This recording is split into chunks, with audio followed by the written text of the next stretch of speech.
एक रिकॉर्डिंग पाई गई जिसमें मुख्य रूप से एक पुरुष की आवाज थी। साथ ही डिसरप्टिव शोर थे जो साफ तौर पर रिकॉर्डिंग डिवाइस की आसपास की हलचलों की वजह से पैदा हुए थे। साथ ही बैकग्राउंड में शोर और दूसरे वक्ताओं की आवाजें भी थी। रिपोर्ट में पाया गया कि QM और SM में पुरुष वक्ताओं ने एक ही व्यक्ति होने की संभावना 93%।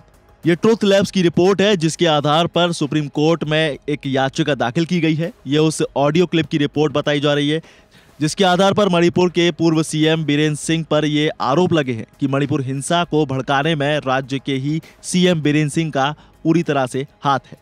ये याचिका डाली है Kuki organisation for human right trust की तरफ से।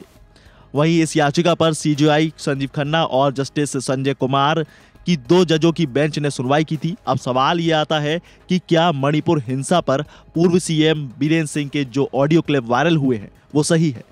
क्या इसमें जो आवाज है वो बीरेन सिंह की ही है? इसका फैसला तो फिलहाल सुप्रीम कोर्ट में नहीं किया गया है। ऐसे में हम साफ साफ कुछ भी बता नहीं सकते।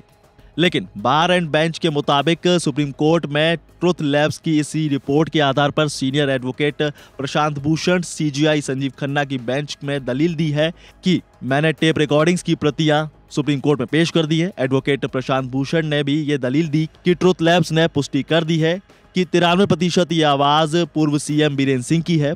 प्रशांत भूषण ने यह भी आरोप लगाया कि मणिपुर में तत्कालीन CM ने हथियारों को लूटने की परमिशन भी दी जिसकी वजह से वहां दंगे हुए।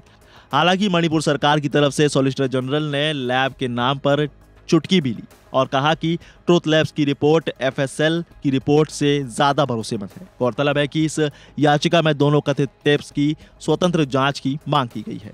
वहीं दोनों तरफ से दलीलें सुनने के बाद CJI खन्ना ने कहा कि फिलहाल मणिपुर लड़खड़ा रहा है। हमें यह भी देखना होगा कि इस मामले में सुप्रीम कोर्ट को सुनवाई करनी चाहिए या फिर हाई कोर्ट को। साथ ही CJI खन्ना ने यह भी कहा कि उनको रिपोर्ट्स की कॉपियों की सत्यता के बारे में मालूम नहीं है। साथ ही CJI खन्ना ने यह भी कहा कि FSL की रिपोर्ट कब तक आएगी। इन सवालों के साथ CJI खन्ना ने FSL की रिपोर्ट 6 हफ्तों के भीतर सुप्रीम कोर्ट में सील बंद लिफाफे में पेश करने के निर्देश दिए हैं। उसके बाद CJI खन्ना ने इस केस की सुनवाई की अगली तारीख 24 मार्च को रख दी है। बहरहाल अब इस मामले में सुप्रीम कोर्ट के आगे क्या होगा फिलहाल कहा नहीं जा सकता। लेकिन सवाल यह है कि मणिपुर के CM अब पूर्व CM क्या इसी वजह से हो चुके हैं?